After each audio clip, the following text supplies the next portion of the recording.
Þá virðist vera augljóst að annað af tvennu muni gerast. Annaðhvort fái Framsóknarflokkurinn nógu mikið fylgi til þess að hafa sterka samningsstöðu og geta knúið á að þessi stefna nái fram að ganga, stefnan að koma loksins til móts við skuldsett heimili og taka á verðtryggingunni.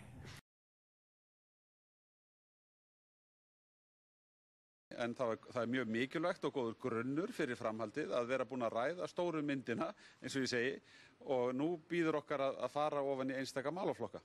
Þessi flokkar eru sammála mikilvægi þess að einfalda skattkerfið. En skuldamál heimilana hafa lítið verið rædd til þessa í stjórnarmyndunarviðræðunum. Þar höfum við verið að viða okkur upplýsingum og erum enn að fá meiri upplýsingar inn í þá umræðu, þannig að við höfum ekki rætt þau mál mikið síðustu daga.